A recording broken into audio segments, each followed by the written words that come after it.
La zona de la Costa Chica de Guerrero se caracteriza por tener una variedad indiscutible de cultura, tradición y costumbres ancestrales. La Costa Chica está integrada por dos estados, el estado de Guerrero y el estado de Oaxaca. Geográficamente, Costa Chica es una zona administrativa en Guerrero. En el estado de Oaxaca, la zona administrativa se llama Costa. Entonces la Costa Chica propiamente es de Acapulco a Huatulco.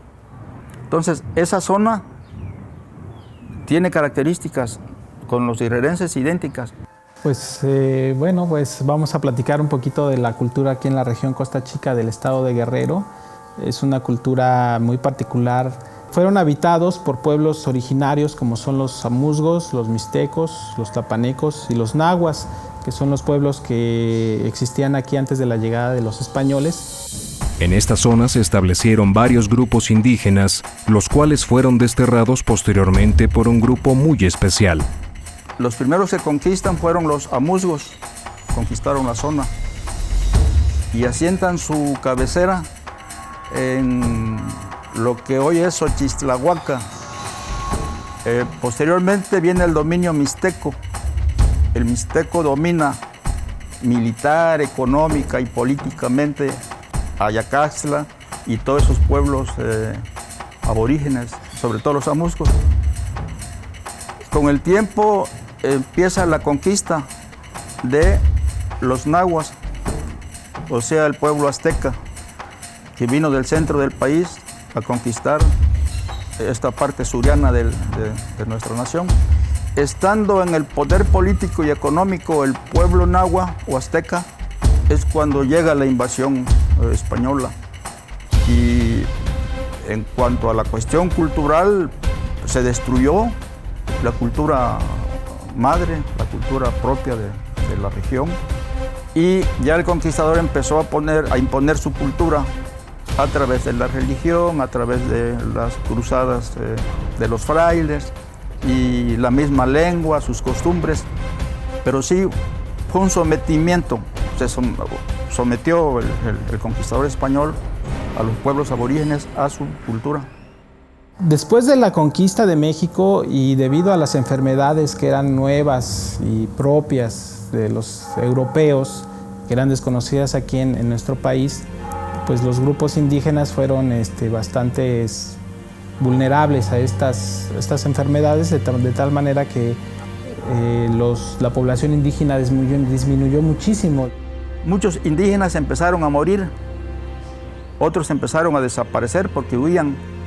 Y fue cuando el español busca la forma de sustituir el trabajador indígena por el trabajador negro y empezó a traer de las costas de Marfil, de otras áreas, Sierra León y demás en África, empezaron a comerciar con los negros. Poca gente tiene conocimiento de la existencia de las raíces negras en nuestro país, y mucho menos conoce la importancia social e influencia tradicional de la raza negra en la zona de la Costa Chica en el estado de Guerrero.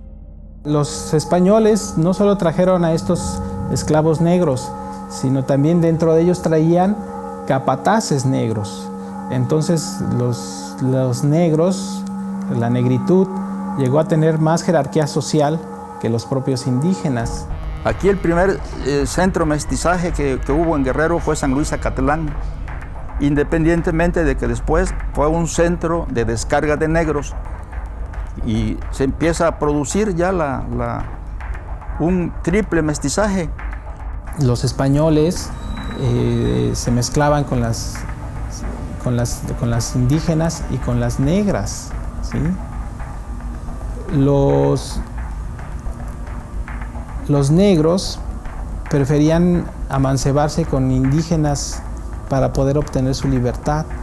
Entonces hablamos de una cultura que está fusionada en la Costa Chica de tres razas, ¿no? Tenemos la raza indígena con diferentes pueblos originarios, tenemos a los descendientes de los africanos y tenemos por supuesto a los descendientes españoles, que son mezclados ya con estos habitantes pues dieron lugar a lo que ahora es la gran población de la Costa Chica, que es la cultura mestiza, ¿no? Esto sucede hasta fines de la colonia.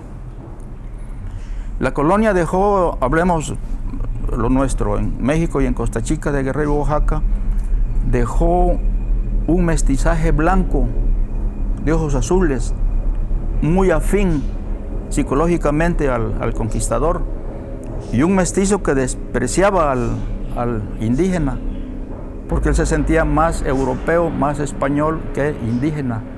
En esta área de Ometepec y la Costa Chica en general, es muy común ya que el mestizaje avanzó mucho y carecemos ya de razas puras, salvo la aborigen. Por lo tanto, no tenemos patrones blancos, no tenemos patrones negros, pero sí tenemos el patrón indígena y es el que está predominando, no en lo económico, no en lo político, en lo étnico. Cada día el mestizo está más indianizado. Cada día nuestro mestizo tiene más características al indígena que no la tenía antes. La mezcla se sigue dando. La mezcla no se va a terminar todavía. Y entonces, por el contrario, pues vamos a tener al paso del tiempo todavía menos rasgos africanos entre la gente, ¿no? Porque se va a ir perdiendo entre en esta mezcla social que sigue habiendo, ¿no? Según las últimas investigaciones, se estima que la trata de esclavos fomentada por los comerciantes y traficantes europeos llegó a introducir a América no menos de 14 millones de africanos. En cuanto a la Costa Chica, fue en el transcurso del siglo XVI que los primeros esclavos provenientes de África llegaron a esta región.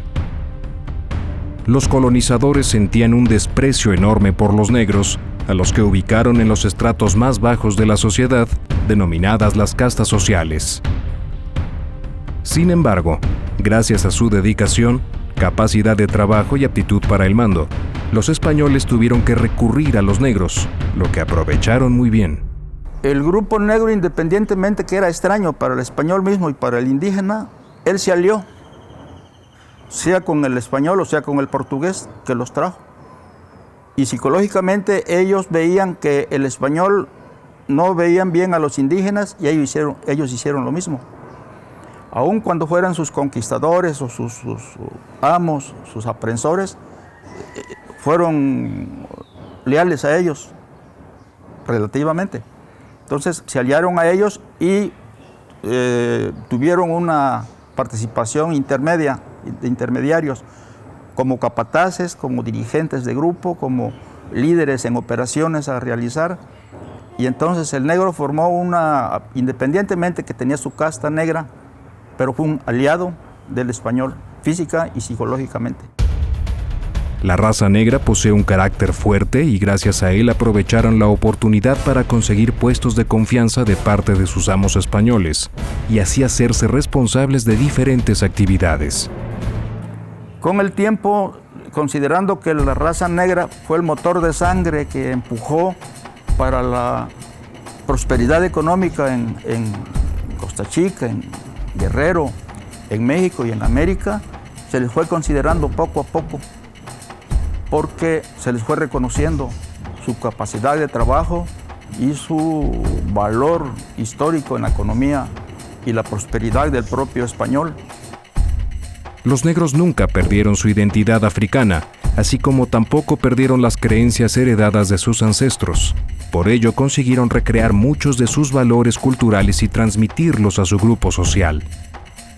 Desde su nacimiento hasta su muerte, lo sobrenatural rige la vida del afromestizo, manifestándose a través de ritos y costumbres. Hay que recordar también que la cultura africana pues está muy ligada a los elementos de la naturaleza, está muy ligada al pensamiento mágico religioso, a la magia incluso, ¿no? Ahora, en cuanto a la cuestión religiosa, tenemos una serie de prácticas religiosas que se han ido inclusive minando al mestizo. Uno de estos ritos se deriva de la creencia de que existe una relación de dependencia entre un hombre y un animal que los liga a un destino común, gracias a un bautizo especial, el tono. Por ejemplo, ya hace como unos unos 10 años, mi abuela murió precisamente de una forma muy extraña. Ella se empezó a enfermar, le empezaron a salir muchos hoyitos en su cuerpo, como a pudrirse, como cuando la carne se empieza a descomponer, y empezó a hablar incoherencias, a perder lo que fue la mente, y todos la llevaron al médico, vieron que las medicinas no le hacían nada, de ahí con los curanderos, más sin embargo, pues ya ella sí sabía que era un tono, un animal tono.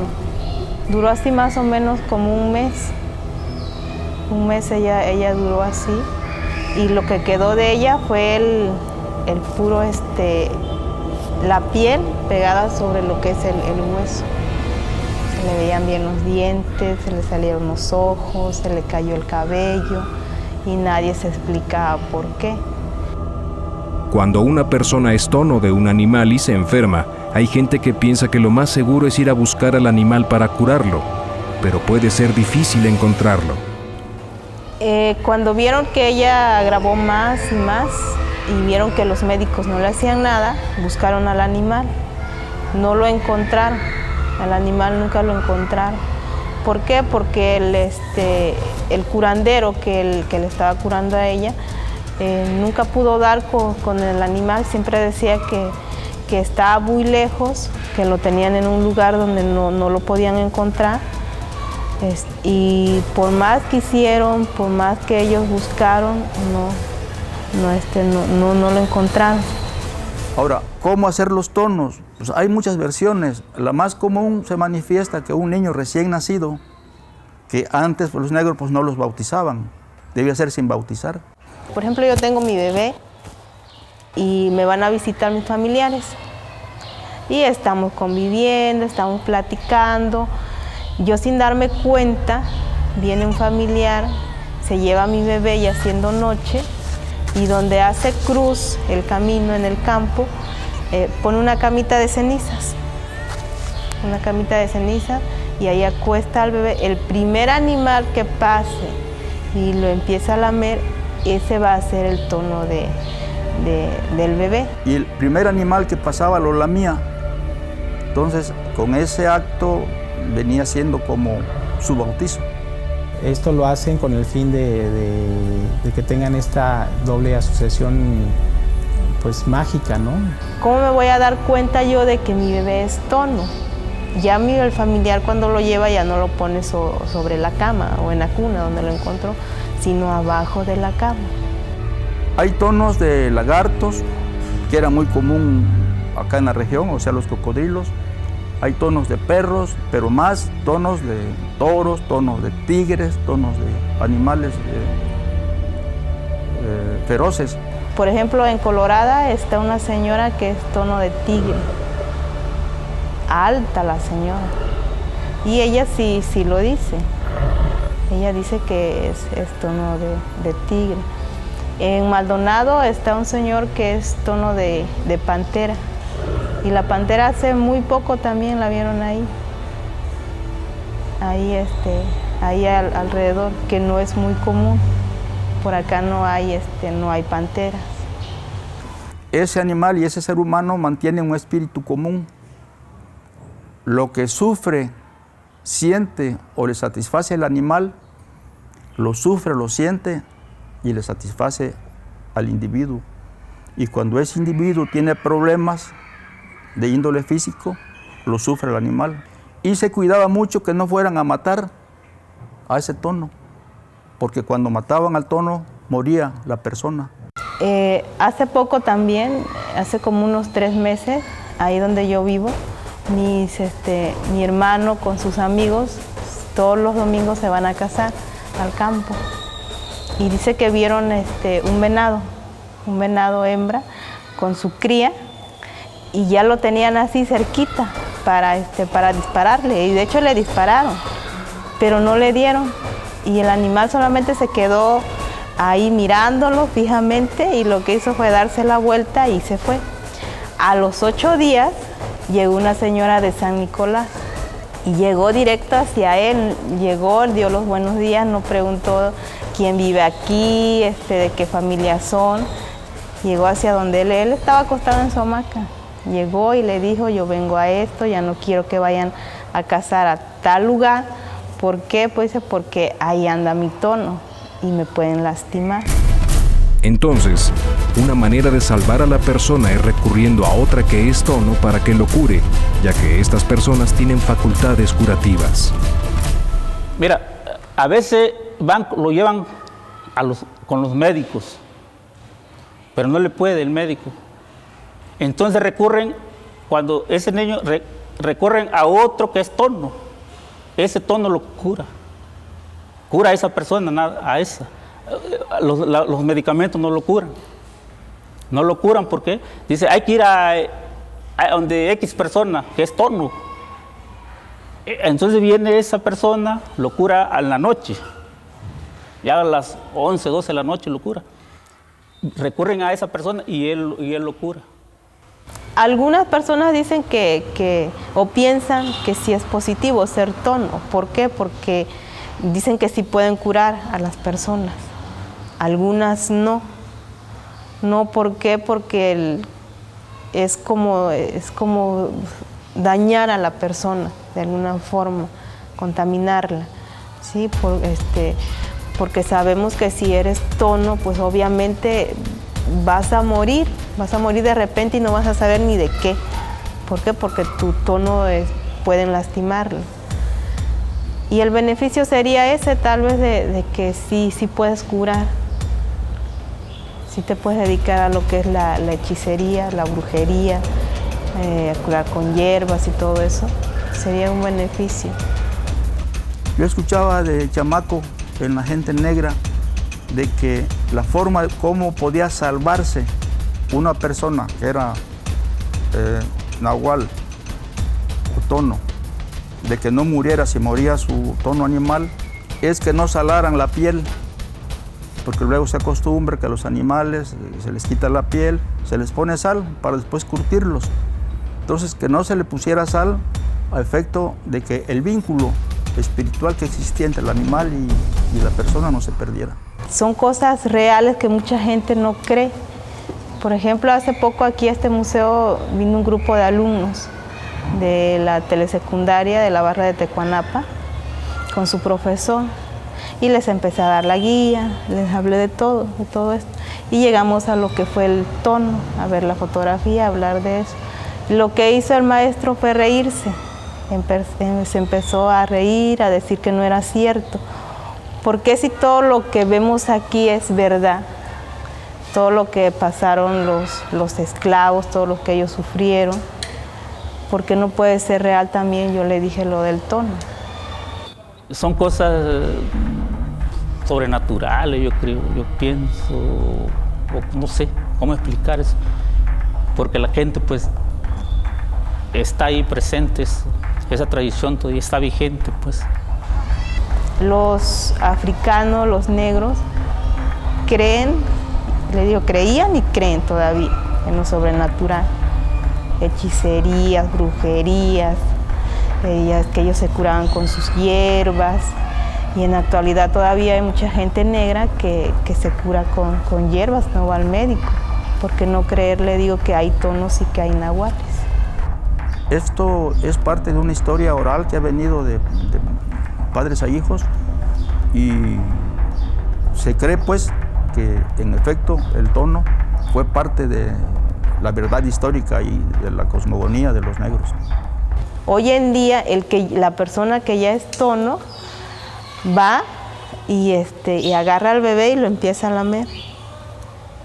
Hace lo mismo, pero pues ya no se lo lleva al campo, ni se lo lleva a donde cruza el camino, ni nada de eso, sino que lo empieza a acariciar y lo empieza a lamer y ahí lo está abrazando un buen rato. Por ejemplo, si yo sé que tal señora es tono y yo tengo mi bebé, no voy a dejar que lo abrace. Va a ser el mismo tono de la persona. Y así es como se hacen hoy en este tiempo. Otro concepto fundamental en la cosmovisión de los negros de la Costa Chica es el concepto de la sombra. El investigador González Aguirre Beltrán nos dice que es la parte primordial y más valiosa de la persona humana, la que le da su esencia, su sello particular. Para algunos se compara con el alma. La sombra pues, forma parte de uno. Ese es nuestro espíritu. El espíritu de uno que forma parte de nuestro cuerpo, de nuestra alma. La sombra, hablar sobre la sombra es muy diferente a lo que es el nahual y el tono. Existe el temor latente de que la sombra del afromestizo se extravíe y pueda ser captada por un ente sobrenatural. Eso puede suceder en caso de una muerte violenta, para lo que se realiza el levantamiento de sombra. Este ritual consiste en 9 días de rezos y ofrendas para que la sombra del difunto descanse. La levantada de sombra se le hace a la persona que fallece. Es una forma, pues, es un ritual que se hace más que nada. Se congrega la gente, de las familiares, amistades, y se llevan a ese lugar. Se instala una cruz, donde el lugar donde quedó tendido el cadáver. Se lleva agua bendita y se reza ya, supuestamente para que el alma de esa persona descanse, porque si no anda vagando, y ese lugar se suele decir que espantan. A mí me pasó cuando murió mi abuelo. Él se tendió en una casita muy pequeña, mi familia es de condición humilde. Él, por ejemplo, se enterró el día de hoy, y en la noche lo que yo hice fue dormirme en la puerta donde él se había tendido. ¿Y qué fue lo que pasó? Ya serían como a las 12, de 11 a 12 de la noche. Yo entre el sueño vi cómo salió él, lo que fue de adentro hacia afuera, la sombra. Vi una sombra, pero viene, yo vi a mi abuelo. Me asusté, me espanté. Ese es un espanto de sombra. Y me quedé así, a pesar 35 kilos, cuando yo pesaba 50. Bien flaquita, hasta que me llevaron con una señora que curaba de espanto, y a ella cuando me empezó a curar con sus hierbas y todo eso, y todo lo que me empezó a dar de tomar, y me durmió. En el sueño yo volví a ver de nuevo a mi abuelo, pero la sombra, o sea, no a él, sino la sombra. Y son costumbres que nos han ido heredando mis padres, los antepasados, de padres e hijos, y así se va sucesivamente. No se pierde esa tradición. La historia nos habla de un grupo de negros de la Costa Chica que huyeron a la montaña escapando de la esclavitud. Bueno, el negro en un momento dado era aliado del español porque le convenía, porque era la lengua que más se entendía y porque ya se había hecho su modo social y de trabajo a ellos. Pero tenían el resentimiento y la esperanza y el deseo de huir, de separarse de ellos. Y cuando veían la oportunidad lo hacían. A estos fugitivos se les denominó los negros cimarrones. Ellos se organizaron en tipo sindicato, ¿no? Nada más que ellos, esa palabra de sindicato, pues ellos no la sabían. Así que dijeron los bandeños, se unían,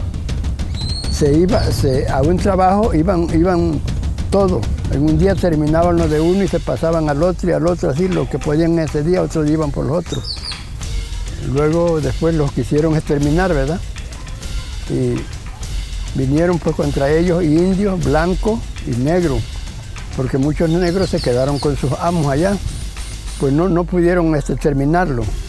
Entonces allí de bandeños le pasaron a decir los cimarrones.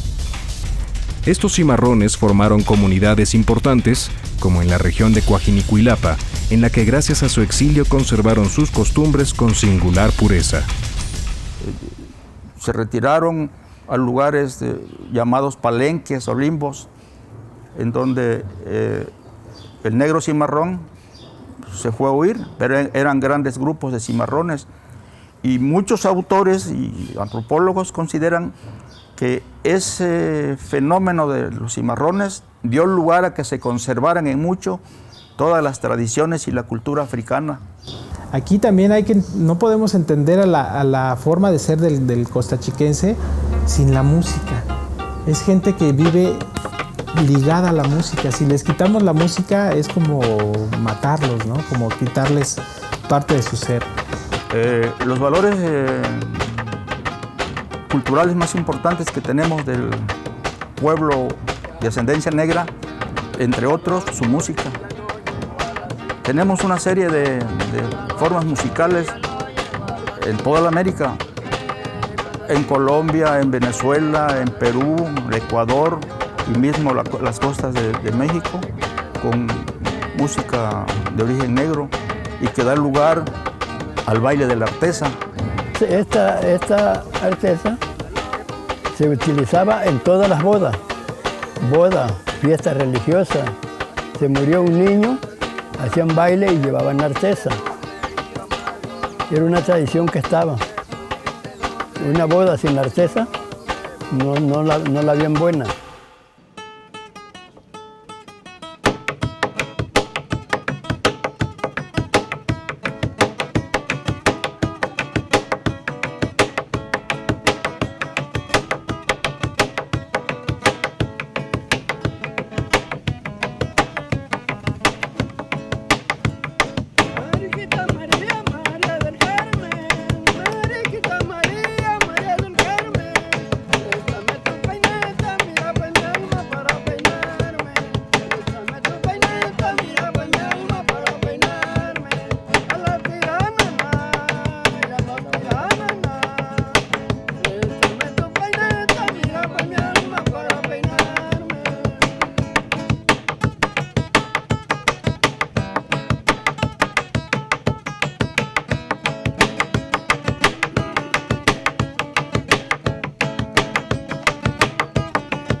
Esta artesa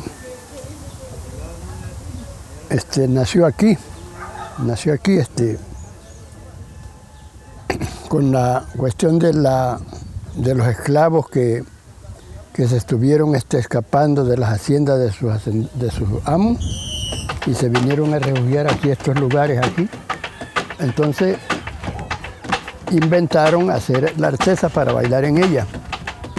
Y de una canoa pues agarraron la forma, no nomás que aquella es a boca arriba y esta es a boca abajo. A esta le pusieron figura de caballo. Eso lo hicieron en recuerdo de que ellos habían venido, lo habían traído aquí a domar el ganado. Así es que hicieron la artesa con ese fin, uno por recuerdo de que a eso los trajeron y otro por molestar a sus patrones. Simbólicamente bailar en ella como bailar en sus opresores, estarlos pisando y retándose con versos. Y por eso el baile era grosero. En la puerta de mi casa sembré pepino y un perón. Mi madre me parió a mí, pero a ti no, cabrón. A mí no me digas nada, a mí no me digas eso. Trózale los huevos al burro y póntelo en el pescuezo. Mi abuelo mío mató a un sobrino por la artesa. Por decir mi abuelo un verso y se lo contestó su sobrino y ese era sirviente de los opresores de los viejos, pues. Entonces mi abuelo lo mató. Pues mi papel del baile de la artesa es la percusión del tambor, del cajón, más que nada. Yo también no sabía, pero esto de que yo sé tocar esto, pues viene de la descendencia, de herencia de mis abuelos. Es una familia, pues, que sí, en realidad sí lo hacemos. Lo hacemos, porque mi abuelo, él era tamboreador, pero él cantaba, estaba tamboreando, le decíamos tamboreado. Él cantaba también. Y yo no lo hago, yo nada más sé la percusión del cajón y a veces cuando hay quien me ayude, pues me subo a bailar la artesa también. Yo era narrador, yo le narraba cuentos a los niños de escuela. Yo tenía un grupo de niños y yo le narraba los cuentos. Y en los cuentos Si inventaba yo que en el cuento había un caballo, los niños lo dibujaban. Si una reina, un rey, un barco, ellos lo dibujaban. Y otra, que eran cuentos que también nos contaban nuestros antepasados. Así es que ya me quedé yo como cantador, pero yo, para la canción, yo no tengo compás, no tengo eco para eso.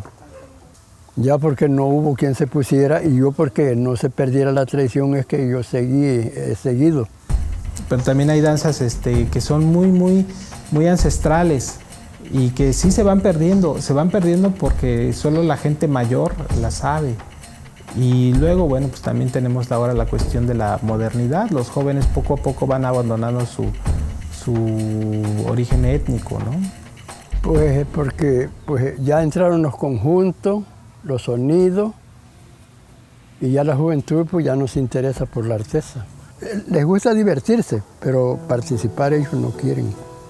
Y ahora esta juventud que los busca uno, que se enseñen, dice, pero ¿cuánto me vas a pagar? Yo le digo, te vas a enseñar primero, cuando ya puedas entonces cobra, pero ahorita ¿qué vas a cobrar? No, pues yo digo verdad sobre el que me enseñé, yo había de querer que otros también se enseñaran a tocar la percusión del cajón para que me ayudara y pues yo no voy a estar todo el tiempo también en la vida, podemos fallecer, no estar en el mundo y otro que quede, que no se pierda la tradición, eso es lo que queremos. La música también es algo muy bonito, ¿por qué? Porque ya es que la gente negra es muy alegre, le gusta bailar, le gusta moverse, ojalá que nunca perdamos lo que es eso, nuestras tradiciones, nuestras costumbres. Porque la artesa también tiene gracia pues para bailar, que tenga una gracia porque el negro es guapachoso. Sí, pues ese es el afromestizo, el negro es guapachoso, es alegre. Y ese ritmo lo puede hacer uno allí en la artesa.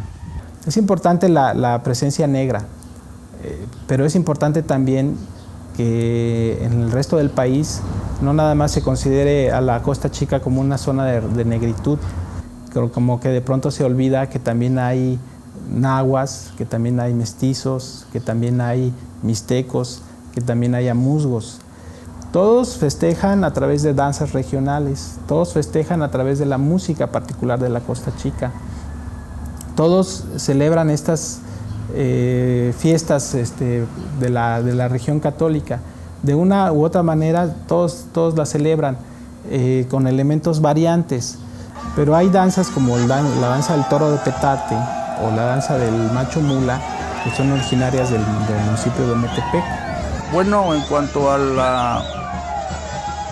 la danza del toro de petate, se supone que en la época colonial toda esta región era, entre otras explotaciones que había, era una zona ganadera muy fuerte. Se cuenta que San Nicolás era un ranchero que apareció ante los pobladores con un toro muy fino, que los hacendados españoles le tenían envidia y por eso enviaban a sus mejores vaqueros a matar el ganado. El toro de petate, porque San Nicolás de Penitente fue ganadero, de acuerdo a las investigaciones. Sí, de acuerdo a las investigaciones, el santito me platicaba a mi papá que en la explicación pasada que le había dado que en el santo le habían regalado un toro que era muy bruto y él lo fue a traer manso y fue donde todos empezaron a creer en él. Cada año venían los propietarios de los ranchos a herrar, a marcar a los becerros que estaban en edad ya de poner a la marca de la casa, el fierro caliente. Y al mismo tiempo, ya que terminaba de herrar, se hacía una revisión, un conteo y les daba unos 2-3 días el patrón al caporal, a los vaqueros, a todo el mundo, una diversión de tal manera de que disfrutaran, ¿no? Y aquí hay la tradición en la danza que a las 6 de la mañana los vaqueros se van a buscar al toro. Previamente ya lo escondieron, pues un toro grande, no como los de ayer, de muchos listones. Lo encuentran y se lo traen y lo empiezan a vender en la calle. Entonces la gente les da dinero, les da una botella de algo y están vendiendo el toro. Y de repente en una calle que hay manera se les va por otro lado, y los vaqueros a seguirlo a caballo y se lo traen. Es el ritual. Ya como a las 6 de la tarde lo matan, lo destazan simbólicamente y ahí concluye la danza del toro de petate. La danza del macho mula tiene dos representaciones, una representación indígena y la afromestiza. Esta danza, que forma parte de la cultura negra, es una farsa que ridiculiza al montador del macho mula y a los vaqueros que lo acompañan, con el evidente propósito de burlarse de los opresores. Eso del macho mula también, del carnaval, lo inventaron los negros también. Y ya nomás esperaban que la gente se acostara a dormir ya, y ya le llegaban a cantarle. Cuando uno iba así a una casa, iba con la intención de que él diera una cooperación para hacer fondo para celebrar la fiesta de carnaval. Llevaba uno la guitarra, violín si había, y ya el cantador, ya al llegar a una casa decía: ¿qué es aquí o no es aquí donde venimos a dar? ¿Qué es aquí o no es aquí donde venimos a dar? Porque dicen que aquí vive un señor particular, porque dicen que aquí vive un señor particular. El señor particular bien nos puede dispensar, que por ser un día del año le hemos venido a cantar. A todo se le tenía que componer a todo, así es que quería todo eso. Ya que terminaban, ya daban la cooperación. Ya allí también en verso se le daba las gracias. Vámonos, compañerito, vámonos, que vengan otros, vámonos, compañerito, vámonos, que vengan otros. Y les hagan el favor que los han hecho a nosotros, y les hagan el favor que los han hecho a nosotros. Ya era la despedida, ya se iba uno a otra casa. Casi le amanecía uno. Allí daban unos de tabaco, un huevito de gallina, una media de aguardiente, los 20 centavos, 10 centavos, 5 centavos, lo que le dieran, ahí cargaban para ir echando. Eso lo vendían y ya quedaba al fondo, para comprar los materiales para la fiesta del carnaval. Tenemos de la gente de la negritud es algunas danzas como la de los diablos. La danza de los diablos representa un juego entre el bien y el mal. Es una danza en honor a San Nicolás Tolentino y en honor a San Nicolás Penitente. La danza de los diablos. Hay mucho significado por el que nosotros representamos cuando bailamos en lo que es la religión católica. Los diablos se ven vencidos ante el mal. Es un significado en el cual nosotros estamos representando.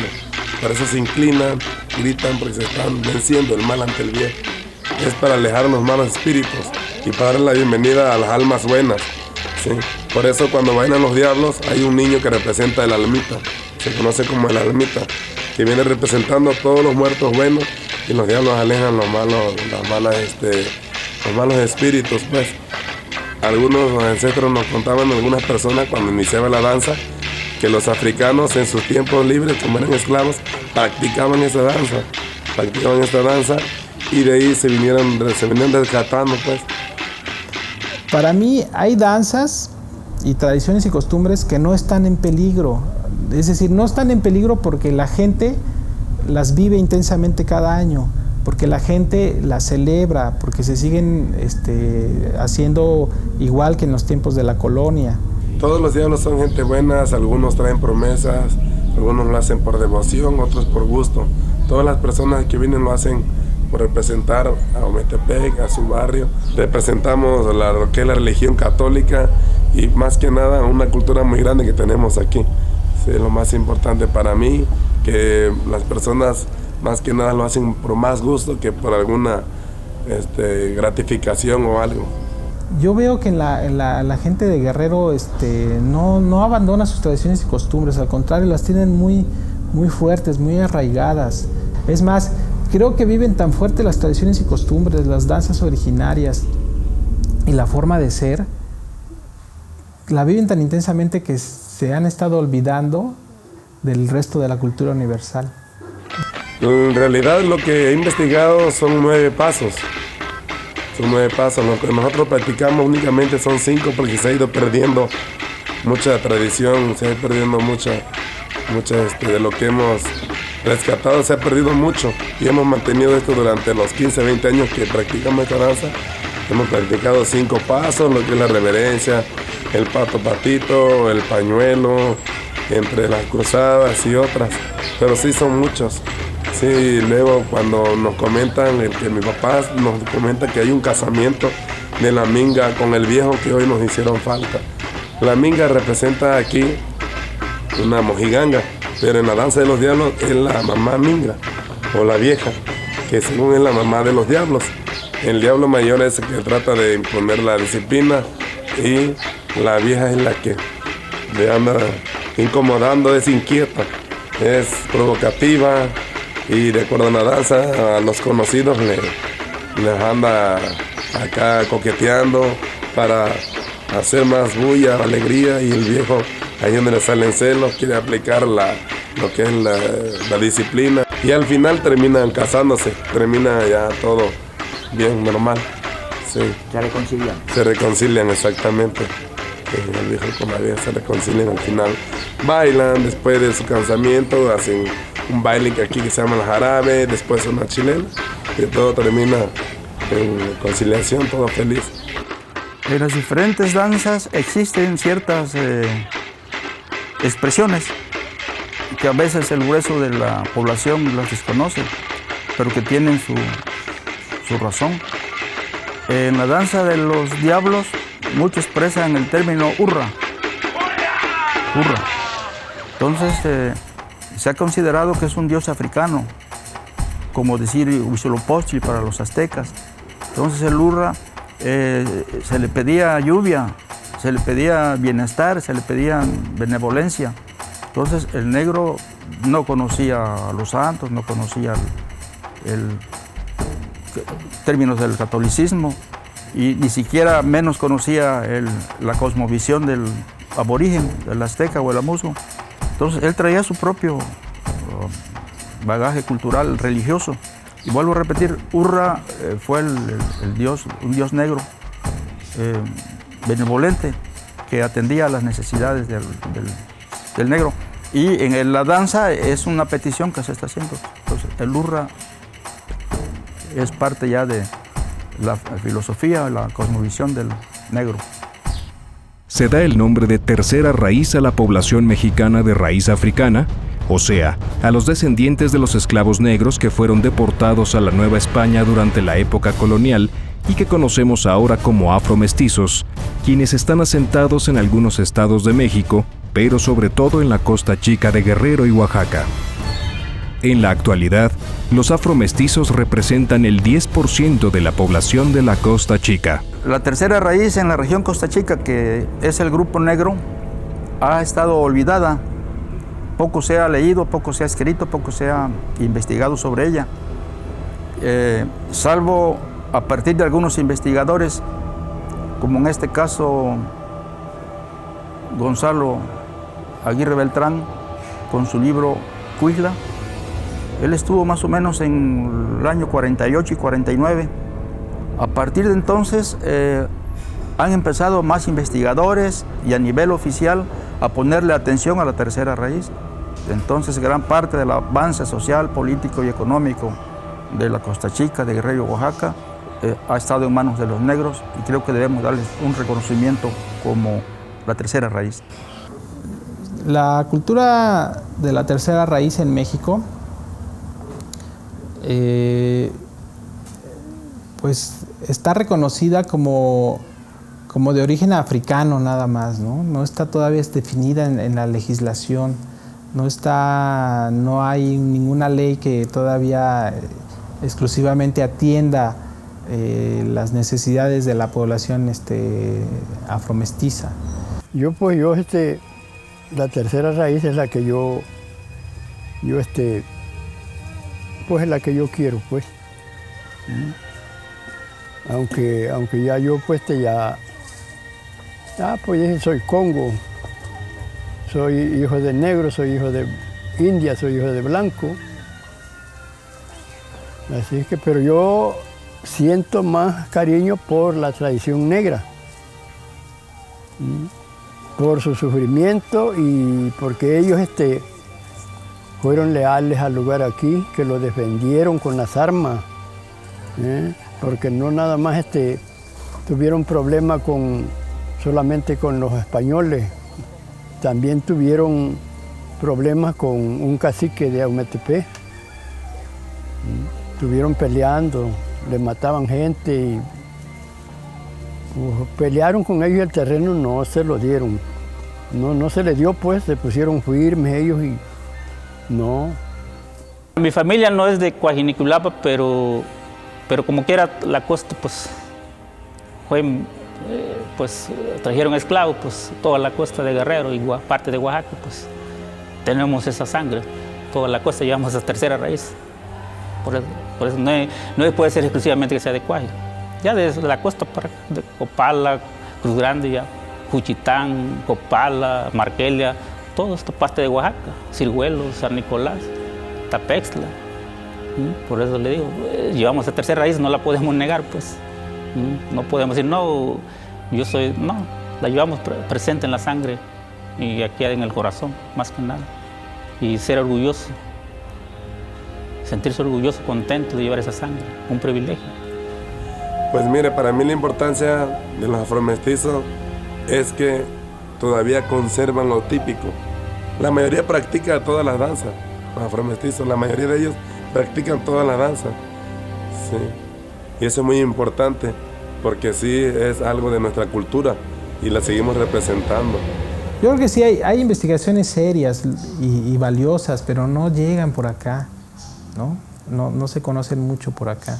Entonces estos amigos que investigan, que hacen sus encuentros afromexicanistas, tendrían que devolver todo el producto de sus investigaciones de una forma más social, que se incluya más en los libros de texto para que los muchachos vayan conociendo también el valor de su propia cultura y que también en base a la fuerza de su cultura original, pues también puedan voltear sus ojos hacia la cultura universal.